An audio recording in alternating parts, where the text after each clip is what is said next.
Oke, bismillahirrahmanirrahim. Assalamualaikum warahmatullahi wabarakatuh.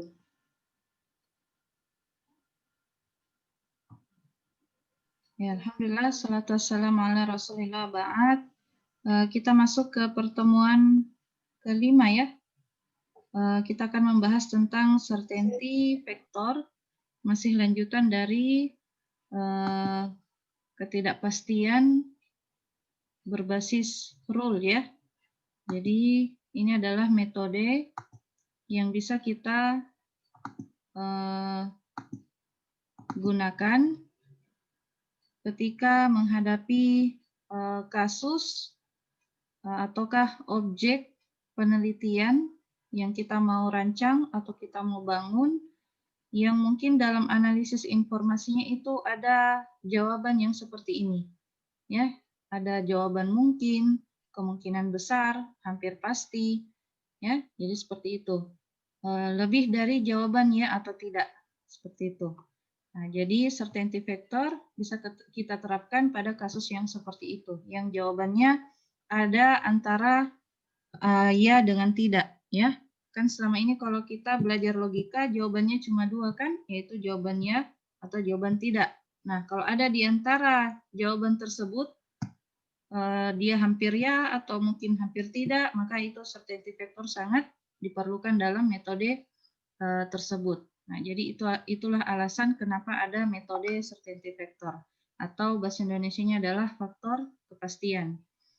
Sebelumnya Ibu minta maaf jika tiba-tiba terputus Zoom-nya, karena ini Zoom-nya kembali lagi menjadi limited.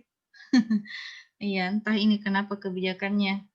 Yang paket edukasi kembali lagi jadi 40 menit. Jadi Ibu mohon maaf kalau kita putus nyambung ya. Tiap 40 menit putus, jadi harap maklum. Nah, kemudian dalam menggunakan certainty vector, ada banyak macam cara yang bisa kita gunakan ya. Nah, yang pertama ini ada namanya metode net belief yang diusulkan oleh E.H. Shortleaf dan B.G. Buchanan. Nah, ini dia menggunakan rumus certainty vector seperti ini. CF rule sama dengan MB H, E. Sekira H dan E Anda sudah paham ya. H itu hipotesis, E itu evidence. Ya, yang ini yang if, jika, yang makanya ini. Kemudian dikurangi dengan MD dalam kurung H, E. Nah, apa itu, sebelum kita ke sini, apa itu CF rule, apa itu MD? Jadi CF rule itulah certainty vectornya, faktor kepastiannya, berapa nilai kepercayaan yang bisa kita peroleh dari suatu kasus. Ya, jadi ini akan memberikan tingkat kepercayaan kepada user yang akan menggunakan sistem pakar yang akan kalian buat nantinya. Apakah 100% bisa diyakini, ataukah hampir 100%, ataukah di bawah 100%, seperti itu. Nah, kemudian apa itu MBHE? Yaitu measure of belief, yaitu ukuran kepercayaan terhadap hipotesis H jika diberikan fakta atau evidence E, yang nilainya itu antara 0 sampai 1.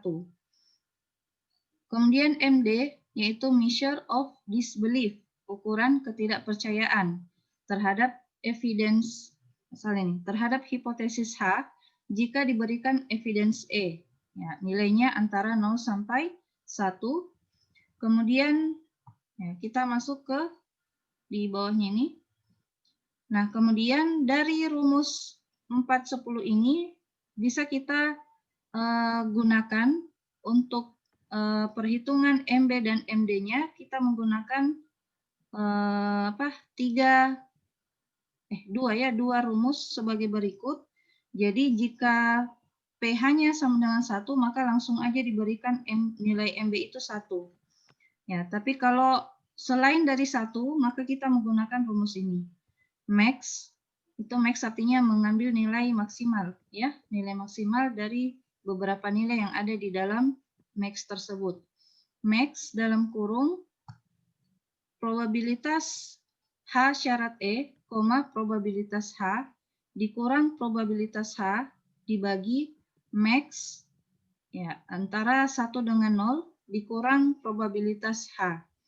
Nah, kemudian jadi di antara probabilitas ini kita lihat yang mana yang menjadi nilai maksimal, kemudian dikurangi dengan probabilitas H dibagi dengan angka yang di bawah ini, berapa nilai yang ada di situ, maka itulah hasil MBHE-nya.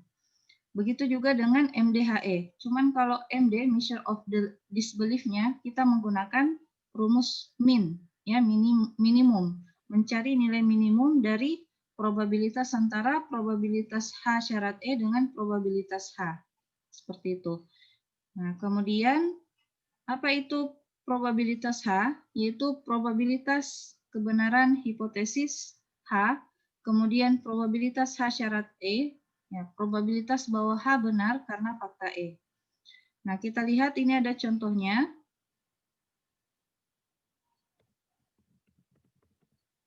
Ya.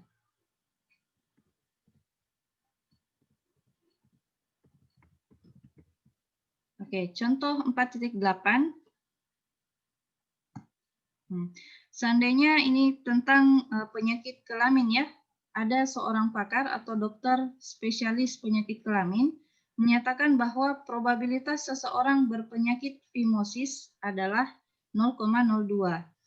Dari data lapangan menunjukkan bahwa dari 100 orang penderita, 40 orang memiliki gejala kulit berminyak.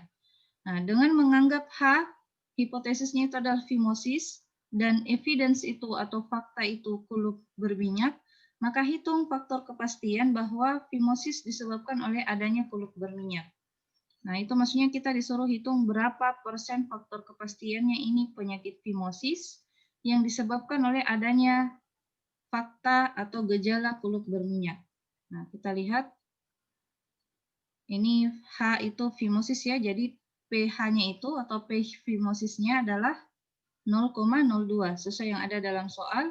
Kemudian peluang fimosis syarat kulit berminyak ini ada di dalam soal, 40 orang gejala kulit berminyak dari 100 penderita fimosis. Maka 40 dibagi 100 perhitungan probabilitasnya.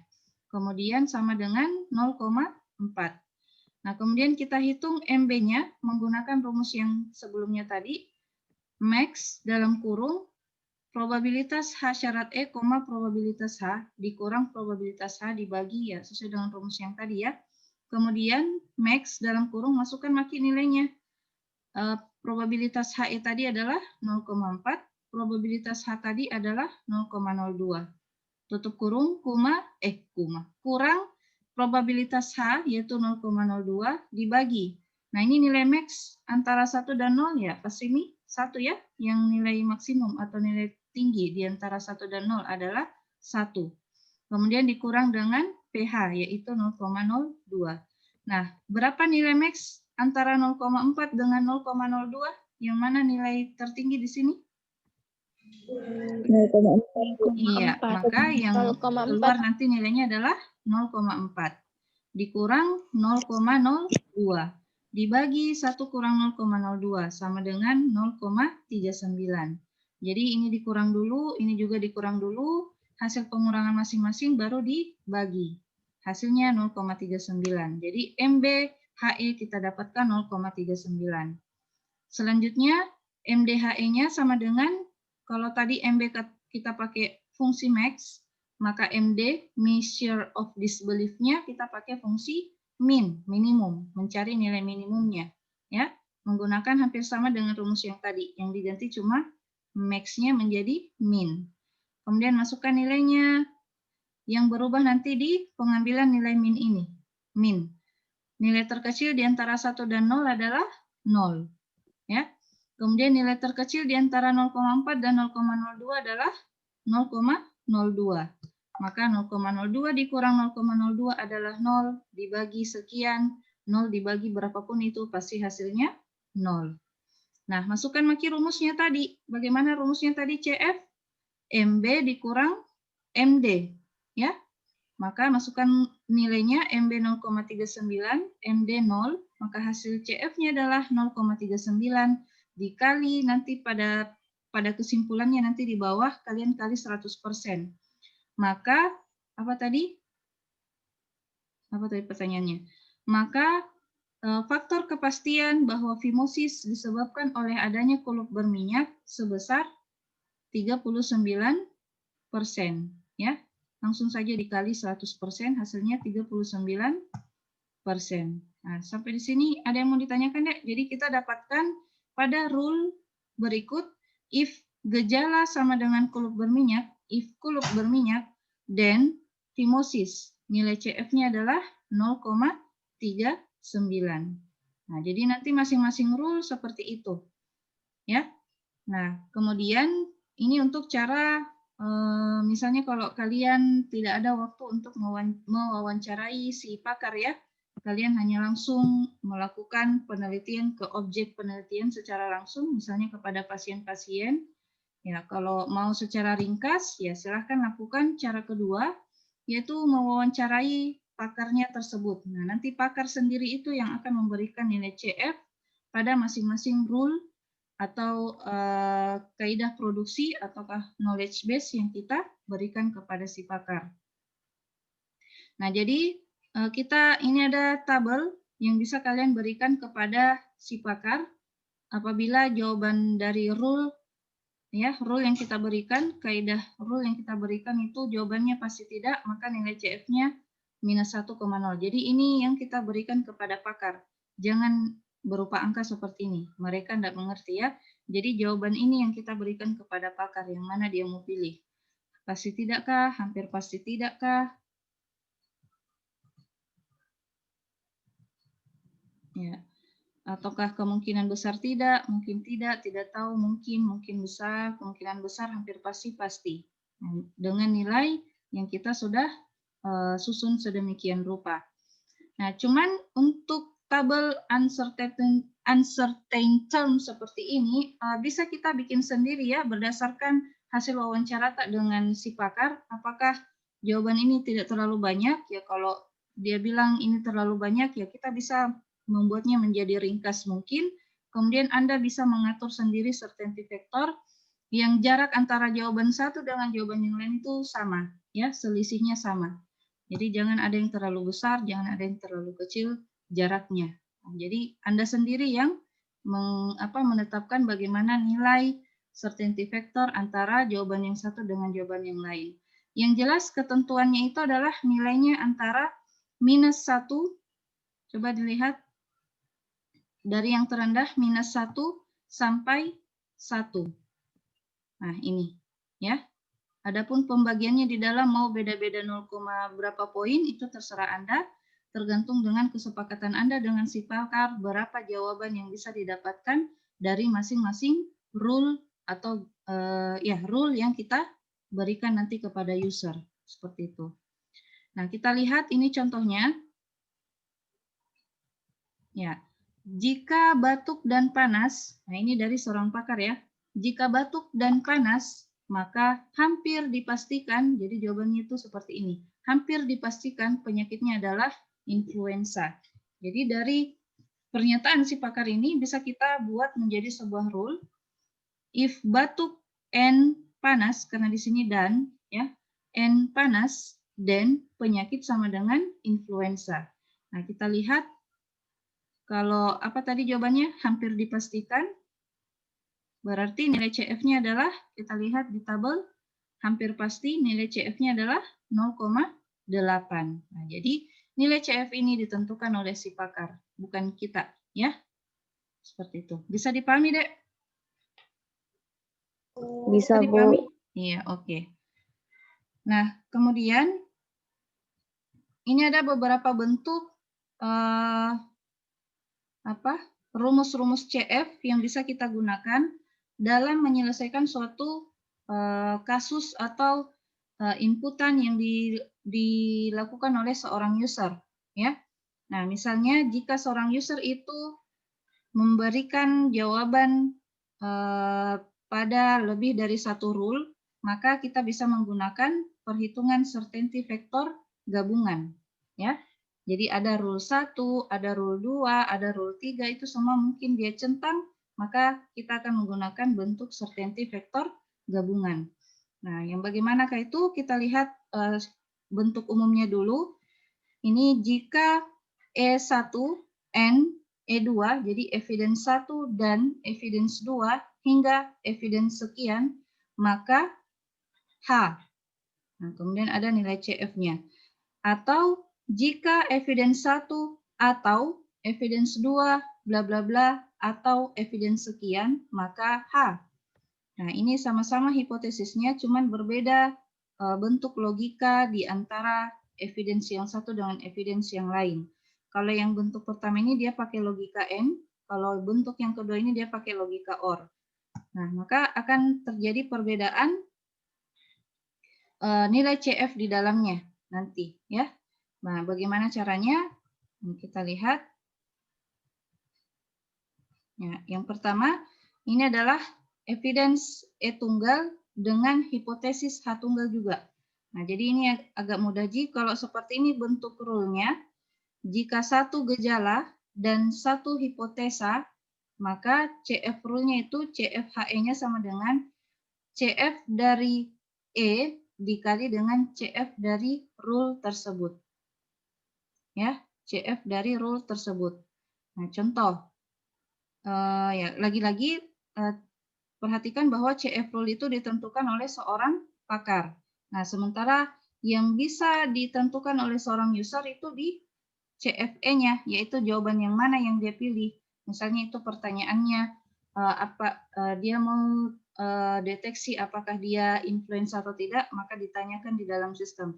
Apakah Anda batuk? Maka dia yang jawab ya atau tidak. Apakah Anda demam? Maka dia yang akan jawab ya atau tidak. Ya, seperti itu. Jadi E ini yang dijawab atau diinput oleh user, sementara nilai CF rule ini ditentukan oleh pakar.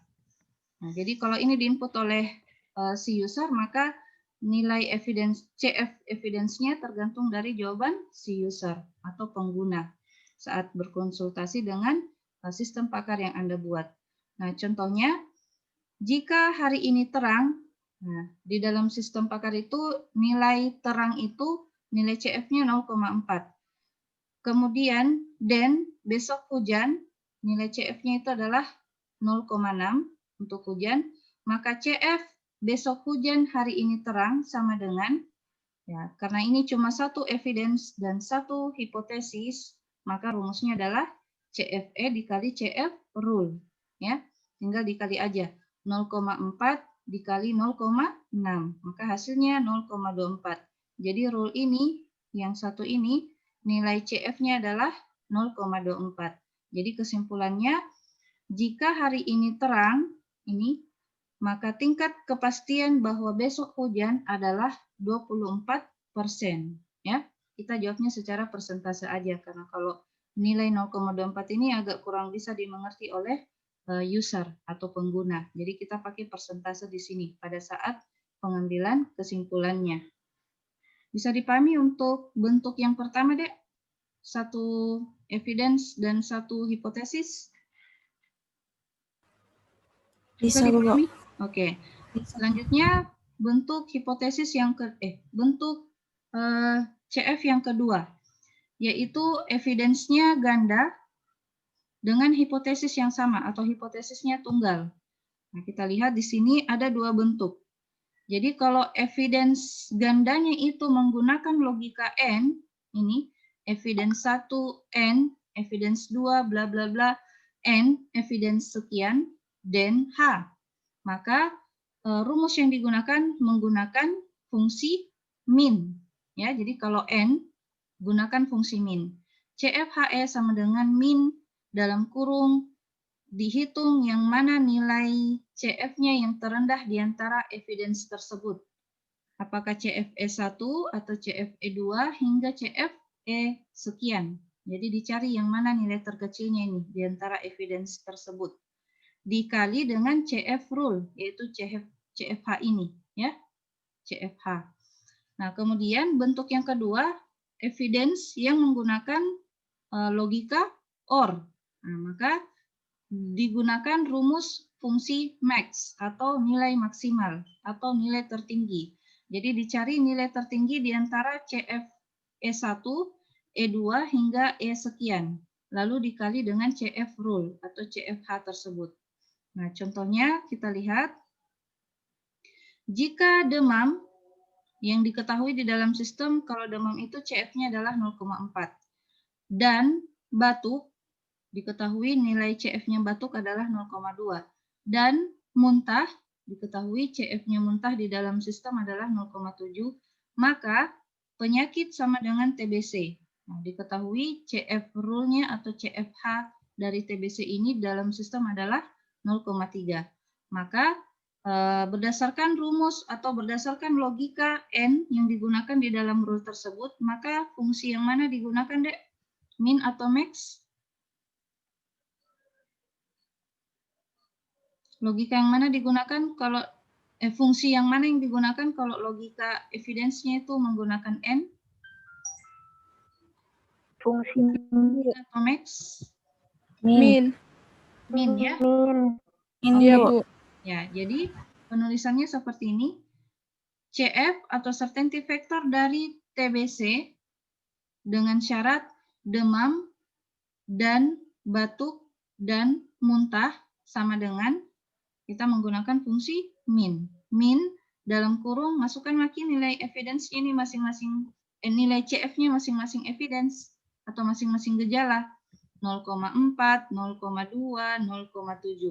Lalu dikali nilai CF dari TBC tersebut yaitu 0,3. Nah, berapa nilai minnya di antara 3 nilai gejala ini, Dek? Atau evidence? 0,2. 0,2, Bu. Oke, jadi 0,2 dikali 0,3 sama dengan 0,06. Maka kesimpulannya, jika gejala demam dan batuk dan muntah, maka tingkat kepastian pasien tersebut terkena TBC adalah langsung kali 100%. Berapa persen ini, Dek, kalau dikali 100? 6%. 6%. Iya, 6%. Berarti kalau dalam pemahamannya orang awam itu sedikit, jadi kecil kemungkinan ya. Kalau 6%. Jadi jauh sekali di bawahnya 100. Ya, jadi kalau demam, batuk, dan muntah, tingkat kepastiannya terkena penyakit TBC sebesar 6%. Seperti itu. Bisa dipahami ya, Dek, contoh 4.11? Iya, Bu. Oke. Iya, Bu. Kita lanjut contoh 4.12. Nah, ini dia menggunakan, kalau tadi logika N, kita sekarang menggunakan logika OR. Nilainya sama, gejalanya juga sama, yang diganti cuma logikanya. Ini menggunakan logika OR. Begitu juga dengan penyakit. Ya. Nah, maka kita hitung certainty factornya TBC dengan syarat demam atau batuk atau muntah sama dengan menggunakan fungsi max. Ya, jadi max dalam kurung masukkan nilai CF-nya masing-masing gejala 0,4, 0,2, 0,7. Yang mana nilai tertinggi nih? 0,7. Iya, 0,7. Maka 0,7 yang keluar dikali dengan 0,3. Hasilnya 0,21. Jadi kesimpulannya, jika gejala demam atau batuk atau muntah, maka tingkat kepastian terkena penyakit TBC sebesar berapa persen ini? 21%. Iya, 21%. Yang tinggi? Yang 21 atau 6%? 21. Iya, jadi kalau cuma salah satu saja gejala yang terjadi, maka lebih besar kemungkinannya dibanding kalau ketiganya. Nah, ini mungkin kalau ketiganya mungkin penyakit lainnya bukan TBC. Seperti itu. Nah, selanjutnya kombinasi. Bentuk yang ketiga dari CF gabungan. Nah, kombinasi dua buah rule dengan evidence berbeda, tetapi hipotesisnya sama. Ya, jadi ini gabungan antara dua buah rule. Ini rule 1, ini rule 2. Gejalanya berbeda, tapi hipotesisnya sama. Nah, maka kita akan menggunakan rumus di bawah ini. Ya. Nah, kita lihat dulu rule 1. Rule 1 ini kita dapatkan dulu CF-nya. Ya, untuk rule 1. Jadi, pakai rumus yang paling pertama tadi. CFH E1 sama dengan CF, kita beri nama dengan CF1. Ya, untuk rule 1. CF1 sama dengan CF dari E1 dikali dengan CF rule. Ini. Kemudian CF HE2 sama dengan CF2. Kita beri nama dengan CF2. Rumusnya sesuai dengan rumus yang pertama tadi. CFE2 dikali dengan CF rule dari H tersebut. Ya, CF rule 2 atau dari H dari rule kedua tersebut. Maka diketahui CF1 dan CF2-nya, maka bisa kita hitung gabungan dari CF1 dan CF2-nya. Kita beri nama CF dalam kurung CF1, CF2 sama dengan. Nah, ini ada 3 rumus di dalam, Dek. Hati-hati, jangan asal pilih. Yang kita lihat itu syaratnya. Ini. Jadi syaratnya ada 3. Dipilih salah satu, kita lihat salah satu yang mana memenuhi syarat, maka rumus tersebut yang kita pilih. Ya, jadi ini dipilih, ya, bukan semuanya, dipilih. Nah, kapan rumus CF1 tambah CF2 dalam kurung 1 kurang CF1 jika CF1-nya ini, nilai CF1-nya lebih besar dari 0 dan CF2-nya ini lebih besar dari 0 juga. Nah, jadi rumus yang pertama ini bisa Anda gunakan jika CF1-nya lebih dari 0 dan CF2-nya lebih dari 0. Ya, sekali lagi nilai CF itu berada di antara minus 1 sampai 1. Ya. Nah, jadi Anda lihat saja berapa nilai CF-nya. Kalau lebih dari 0 berarti nilai positif, ya, bukan minus. Ini juga. Nilai positif di antara 0 sampai 1. Nah, kemudian rumus yang kedua ini, CF1 tambah CF2 dibagi 1 kurang min dalam kurung CF1. Nah, perhatikan ini ada mutlak.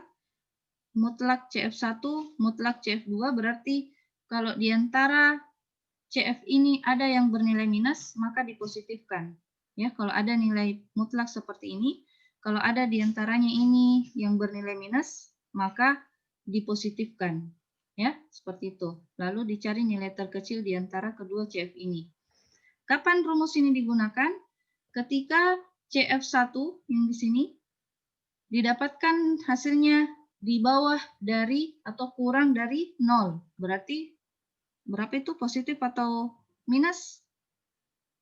Minus. Minus, ya. Berarti kalau CF1-nya minus atau, nah, perhatikan, atau CF2-nya kurang dari 0 juga, atau CF2-nya yang minus. Jadi, salah satu saja yang memenuhi syarat, maka rumus kedua ini bisa digunakan. Ya.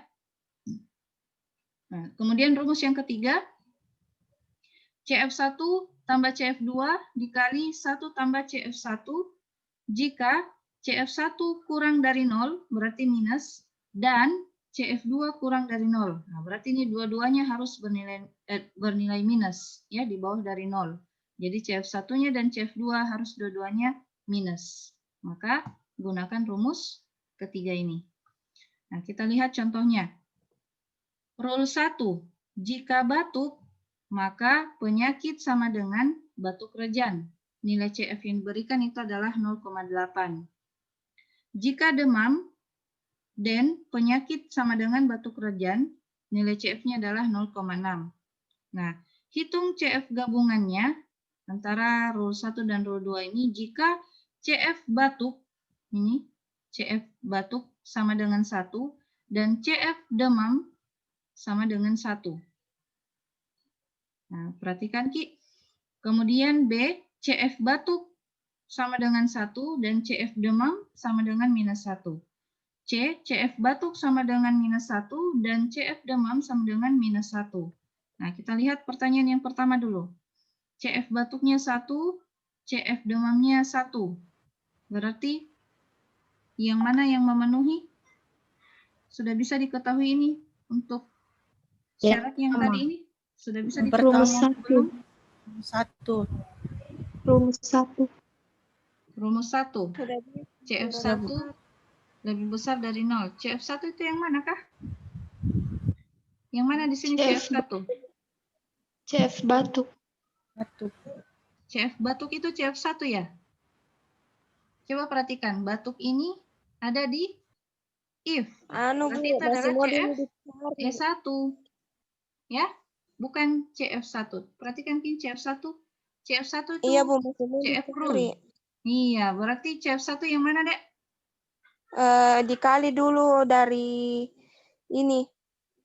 CF batuk 1 dikali sama rule-nya 0,8. Baru didapat CF1. Iya, Bu. Iya, jadi seperti itu. Ya. Jadi CF1 sama dengan, nggak bisa langsung tentukan dari soalnya. Dari Kita harus cari Iya, Bu. dulu. Ya, CF1 dan CF2-nya.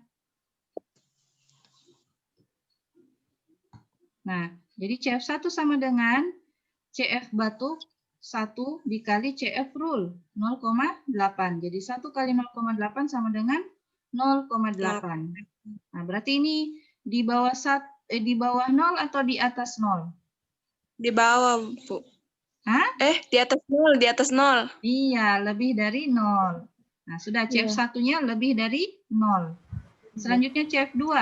CF2 itu untuk rule 2. CF demam dikali CF rule kedua 0,6. Kita lihat CF demamnya 1 dikali CF rule 2-nya 0,6 sama dengan 0,6. Ini lebih dari atau kurang dari 0? Lebih. Nah, jadi CF1 lebih, CF2 lebih. Berarti bentuk yang mana? Yang mana? Atas, tengah, atau bawah? Pertama, Bu. Pertama ya. CF1 lebih dari 0 dan lebih dari 0. Maka rumus yang pertama kita gunakan. CF1 tambah CF2 dalam kurung 1 kurang CF1. Masukkan makin nilainya. CF sama dengan CF1 0,8 ditambah CF2 0,6 dikali 1 kurang CF1. 1 kurang 0,8. Bagaimana cara kerjakannya ini, Dek? Bagaimana cara mengerjakannya ini?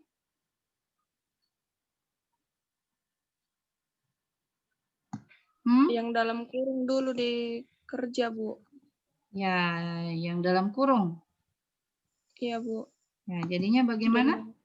Sama dengan, siapa ini yang bicara? Siti Hajriana, Bu. Siti Hajriana. Oke, bagaimana Siti Hajriana? Coba lanjutkan. Iya, Bu. Dalam kurungnya dulu, Bu. 1 kurang 0,8 kan 0,2, Bu. Iya.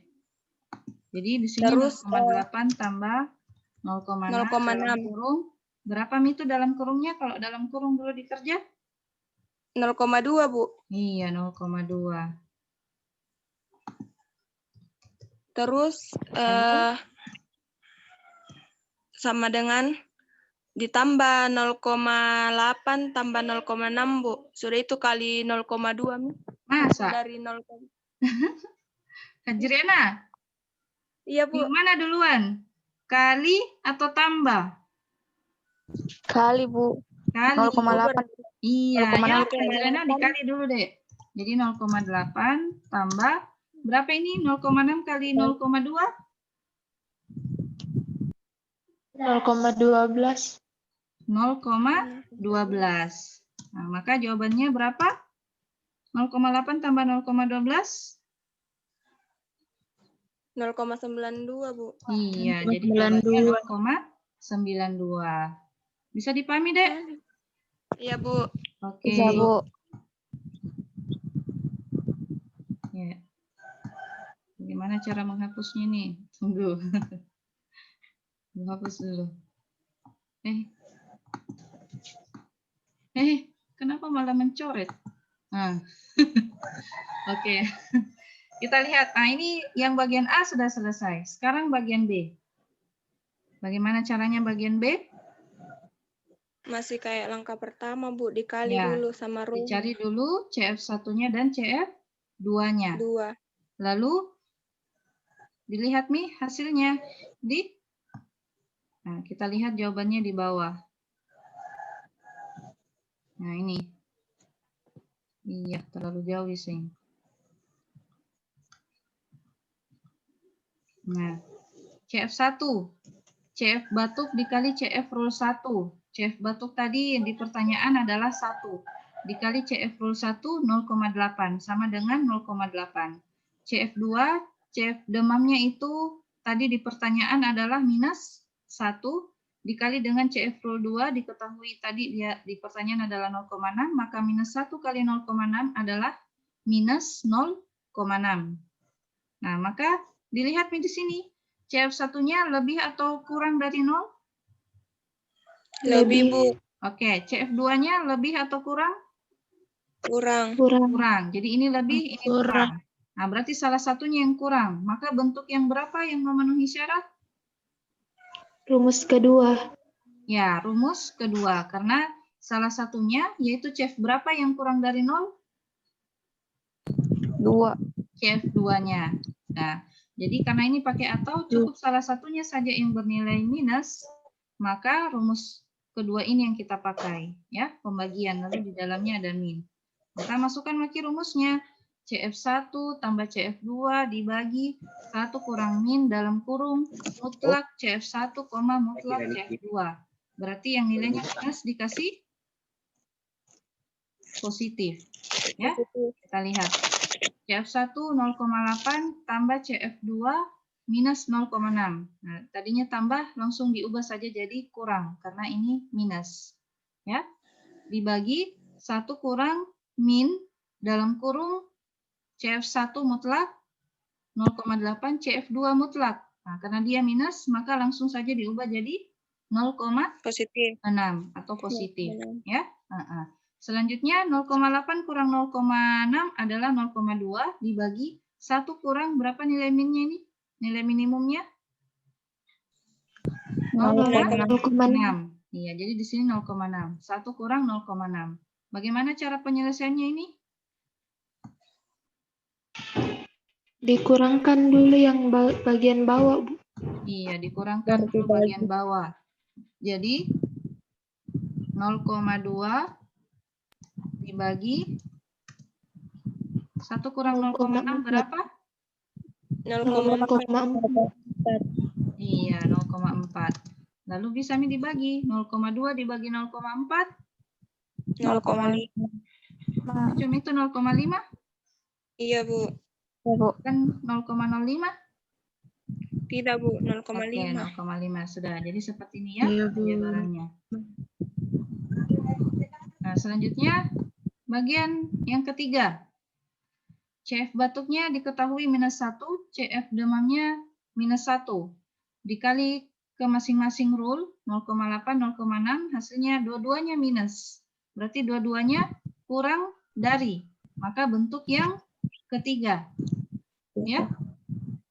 Nah, jadi CF sama dengan CF1 tambah CF2 dalam kurung 1 tambah CF1. Mengerti Jakinta dari mana rumusnya? Iya, Bu. Iya, dari bentuk yang ketiga tadi. Nih? Nah, masukkan nilainya. CF1 minus 0,8 tambah CF2. Karena dia minus, jadi langsung saja kurang. 0,6. Dalam kurung 1 tambah CF1. Ya, karena CF1-nya minus, jadi di sini langsung saja kita ubah jadi kurang. 1 kurang 0,8. Nah, bagaimana cara mengerjakannya? Sama kayak yang bentuk A tadi. Dikurang dulu, lalu dikali 0,6, lalu dikurang dengan minus 0,8. Hasilnya adalah minus 0,92. Sudah. Ada yang mau ditanyakan untuk CF gabungan bentuk ketiga? Nggak ada, Ji? Nah, kita lihat contoh yang secara nyata. Ya. Nah, ini disajikan sistem pakar ramalan cuaca.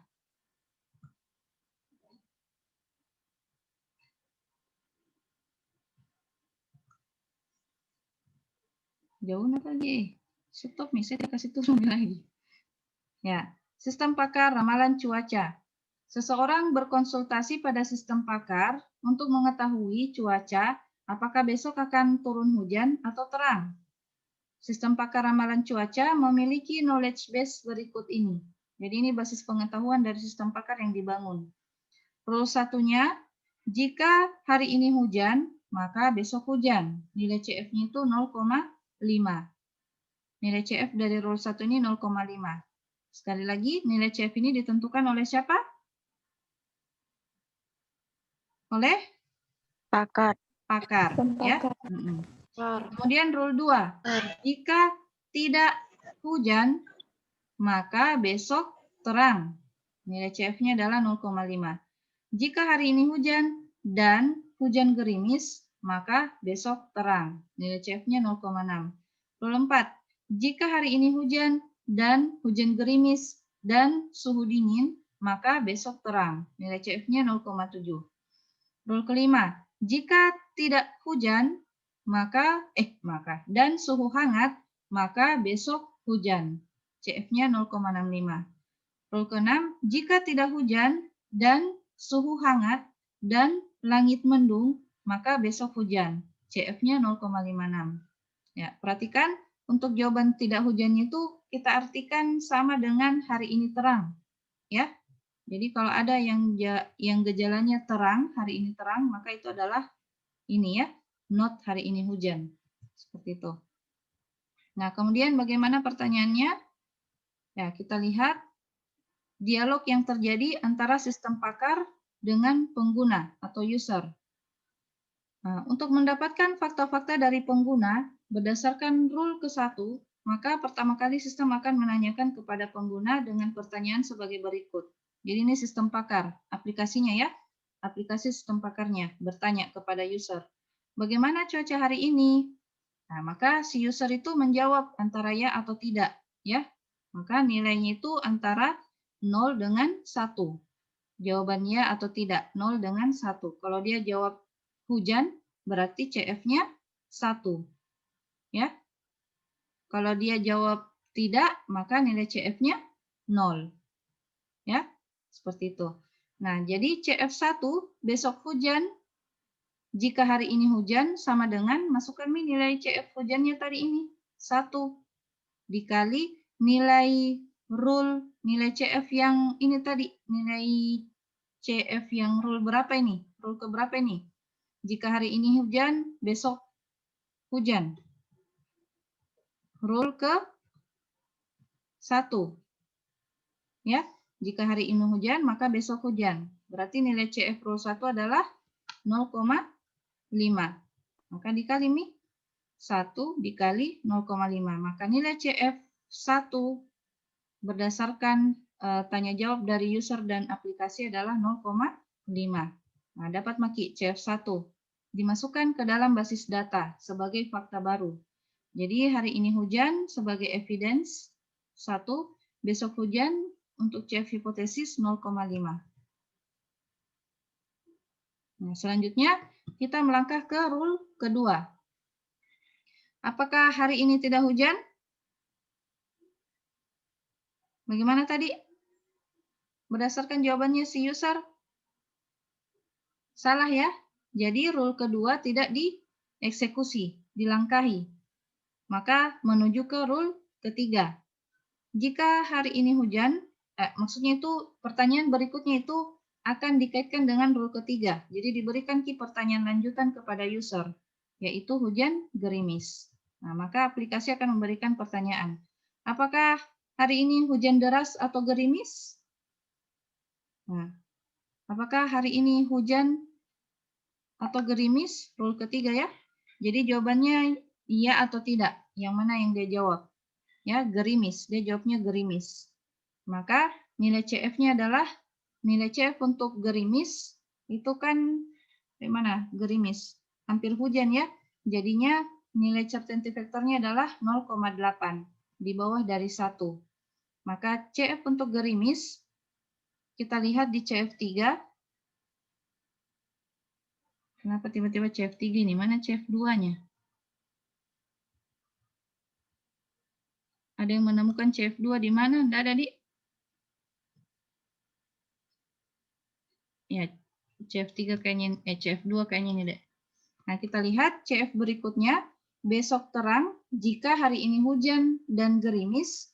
Nah, coba perhatikan ini dia menggunakan logika dan. Nah, kalau logika dan berarti menggunakan fungsi min. Ya, dalam kurung berapa nilai CF-nya tadi hujan untuk evidence hujan? 1. Evidence gerimis 0,8 dikali CF dari rule ketiga. rule ketiga, yaitu 0,6. Nah, maka masukkan nih nilainya. Berapa nilai min ini antara 1 dan 0,8? 0,8. Karena ini yang terkecil. Dikali dengan 0,6, hasilnya 0,48. Jadi nilai CF untuk rule yang ketiga ini adalah 0,48. Maka dapat Miki masukkan ke basis data untuk CF3. Ya. Jadi hari ini hujan, CF-nya 1, besok hujan tadi 0,5, hujan gerimis 0,8, besok terang masuk ke dalam CF3, nilainya adalah 0,48. Nah, selanjutnya melangkah ke rule keempat. Hari ini hujan dan hujan gerimis dan suhu dingin. Maka masukkan Ki suhu dingin ke dalam pertanyaan di dalam aplikasi. Nah, bagaimana suhu hari ini? Jadi pertanyaan itu yang berkaitan dengan suhu, ya. Pada rule keempat. Bagaimana suhu hari ini? Nah, jawabannya antara ya atau tidak. Nah, kalau dingin berarti CF-nya 0,9. Jadi kalau panas maka nilai CF-nya lebih di bawah dari 0,9. Jadi kalau dingin itu sangat mendukung persentase kemungkinan dari atau probabilitas kemungkinan dari hujan. Jadi dingin CF-nya 0,9. Maka masukkan ke rumus CF keempat. CF keempat namanya karena dari rule keempat. Besok terang jika hujan dan gerimis dan dingin. Nah, masukkan masing-masing. Hujan tadi nilai CF-nya 1, gerimis tadi nilai CF-nya 0,8, dingin nilai CF-nya 0,9. Dicari fungsi min-nya, yang terkecil yang diambil, yaitu 0,8. Dikali berapa nilai CF-nya untuk rule keempat tadi ini, yaitu 0,7. 0,7.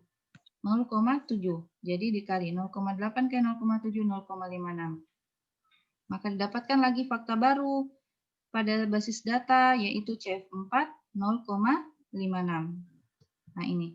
Dan suhu dingin 0,9. Selanjutnya rule kelima. Tadi jawabannya kan hari ini hujan toh, berarti rule kelima dijalankan atau tidak? Tunggu, ini apa dia bilang? Rule ketiga dan rule keempat mempunyai hipotesis yang sama. Oh, sama-sama besok terang. Jadi ini bisa digabung.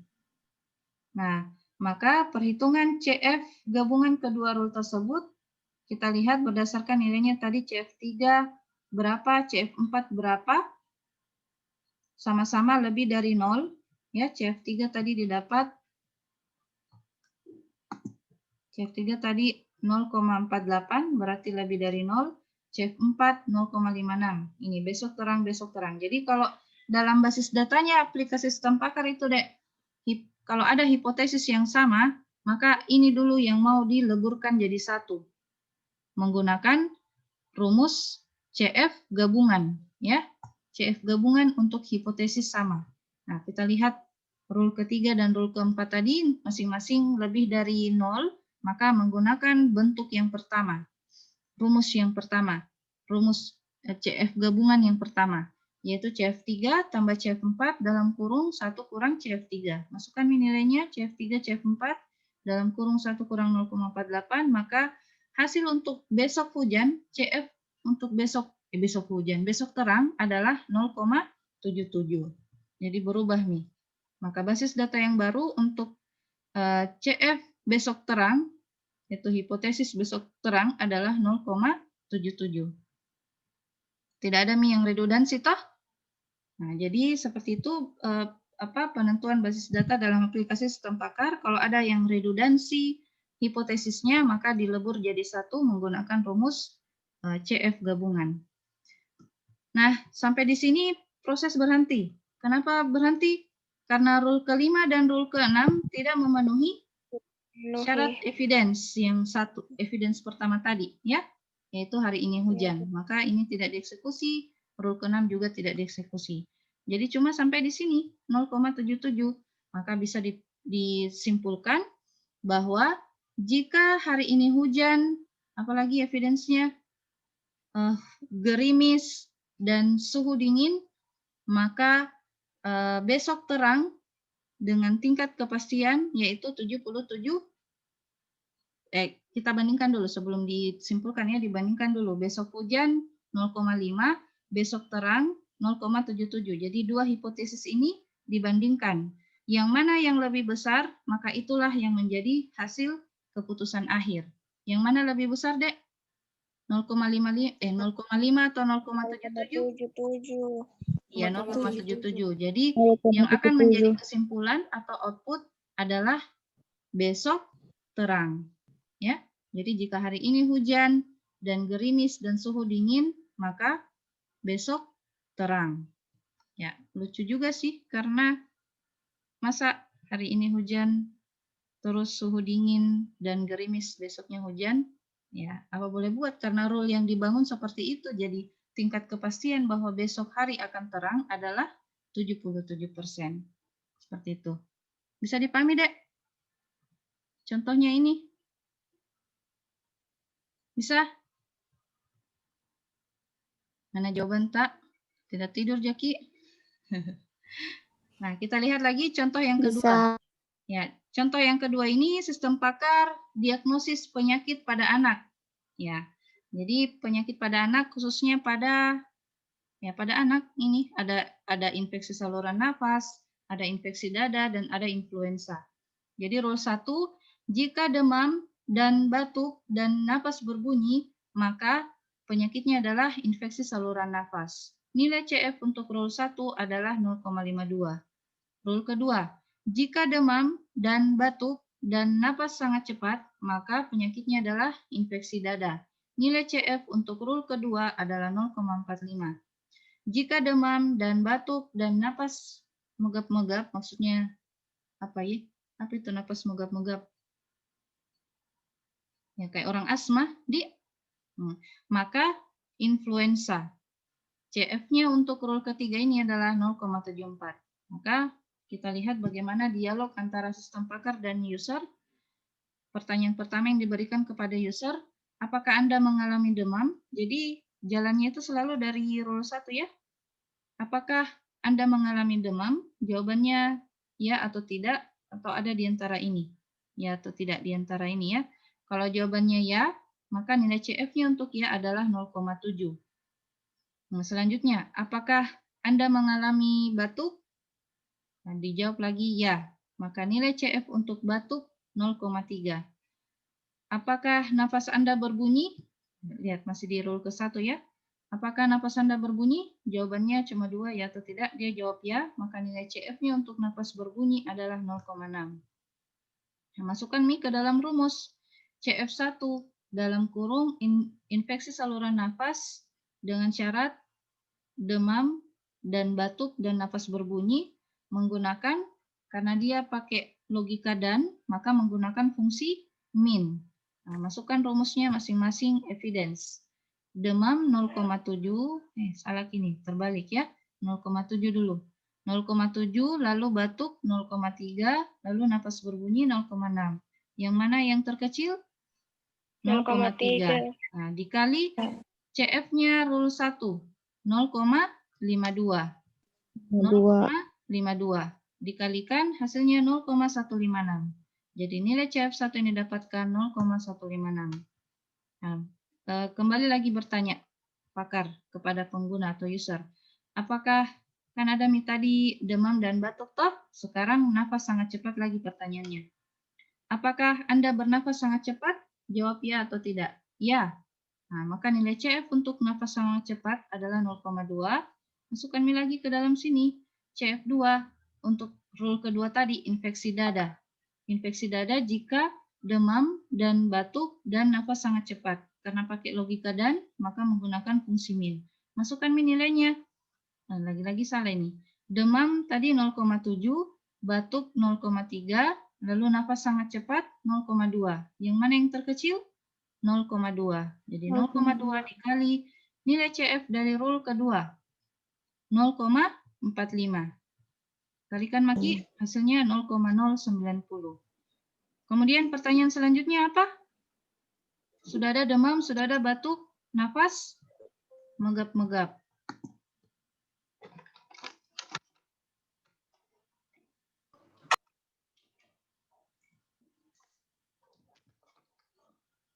Ya, nafas megap-megap. Nah, jawabannya ya atau tidak. Nah, ternyata si user jawabnya tidak. Maka rule ketiga tidak dieksekusi karena jawabannya tidak. Nah, jadi yang kita bandingkan rule ke-1 dan rule kedua. Nah, yang mana yang lebih besar? Coba perhatikan rule 1 dan rule kedua sama hipotesisnya. Tidak toh? Jadi langsung Maki bandingkan hasilnya antara CF1 0,156 dan CF2 0,090. Yang mana yang lebih besar, maka itulah kesimpulannya atau outputnya. Yang mana lebih besar? 0,16. CF1 atau CF2? CF1. Oke, jadi CF1 yaitu apa tadi CF1? Infeksi saluran napas. Nah, maka berdasarkan bla bla bla bla, maka sistem pakar menyimpulkan bahwa pengguna menderita penyakit infeksi saluran nafas karena CF1-nya yang lebih besar. Toh, dengan tingkat kepastian kalimat kita itu 0,156 dikali 100%. Jawabannya 15,6%. Nah, seperti itu. Sampai di sini materi kita hari ini. Ada yang mau ditanyakan, Dek? Jadi, kesimpulannya, kelebihan dari metode CF ini, metode ini cocok dipakai dalam sistem pakar yang jika jawabannya itu mengandung ketidakpastian di dalamnya. Ya, ada jawaban antara ya atau tidak. Kemudian dalam sekali proses perhitungan hanya dapat mengolah 2 data saja, sehingga keakuratan data dapat terjaga. Kekurangannya, pemodelan ketidakpastian menggunakan metode ini masih diperdebatkan. Kemudian untuk data yang lebih dari 2, maksudnya ini evidence-nya, ya. Jika evidence-nya lebih dari 2, maka harus dilakukan beberapa kali pengolahan data. Nah, seperti itu. Ya, kalau Dada aja yang mau ditanyakan? Dada aja, Dek. Nggak ada, Bu. Ya, kalau tidak ada, ini soal, oke, jadi tugas atau kuis ini ya. Gampang gini, jangan menjadi tugas. Kuis saja, jadi ini kuis keberapa ini, Dek? Kuis 3, Bu, kalau nggak salah. Kuis 3 atau 2? 3. Kuis 2, Bu. 3, Bu. Kuis. 3. Ya, nantilah dilihat di kalam ya. Jadi ini kuis. Silakan dikerjakan nomor 13 dan 14. Ya, nomor 13, perhatikan pertanyaannya. Seandainya seorang pakar penyakit anak menyatakan bahwa probabilitas seorang anak berpenyakit batuk rejan adalah 0,4. Data lapangan menunjukkan dari 10 anak menderita penyakit batuk rejan, 6 orang memiliki gejala demam. Ya, dari soal bisa diketahui toh berapa probabilitasnya ini. Dengan menganggap hipotesis itu adalah batuk rejan dan evidence itu demam, maka hitung berapa faktor kepastiannya bahwa gejala batuk rejan, penyakit batuk rejan disebabkan oleh gejala demam. Nah, ada tadi contohnya tah? Silakan dikerjakan. Nomor 14, tulis tangan ya. Diketahui sistem pakar dengan kaidah produksi seperti berikut. Rule 1-nya, jika suku bunga turun, maka harga obligasi naik. Nilai CF untuk rule 1 adalah 0,4. Rule 2 0,1, rule 3 0,5, dan seterusnya sampai rule ke-6. Nah, pertanyaannya, seseorang hendak berkonsultasi dengan aplikasi sistem pakar tersebut untuk menentukan apakah dia membeli obligasi atau tidak. Dan dengan tingkat kepastian berapa? CF berapa ini? Ya. Apabila diketahui dolar turun. Nah, jadi ini yang diketahui. Evidence ini yang diketahui. Dolar turun. Dengan nilai CF dolar turun itu adalah 0,3. Nah, silakan dikerjakan menggunakan cara-cara yang tadi, diselesaikan paling lama sampai besok malam. Ya, besok jam 23.59. Sudah? Jelas tidak pertanyaannya? Soalnya sama, Bu, untuk stampuk genap sama ganjil. Iya, samakan aja. Jangan membedakan, nanti pusing lagi. Oh iya, Bu. Oke, sudah. Ya, kalau tidak ada yang mau ditanyakan, kita tutup dengan ucapan Alhamdulillahirrahmanirrahim dan doa kafaratul majelis. Subhanakallahumma bihamdik. Asyhadu an la ilaha illa anta astaghfiruka wa atubu ilaik. Assalamualaikum warahmatullahi wabarakatuh. Waalaikumsalam warahmatullahi Waalaikumsalam warahmatullahi wabarakatuh. Okay, see you next week.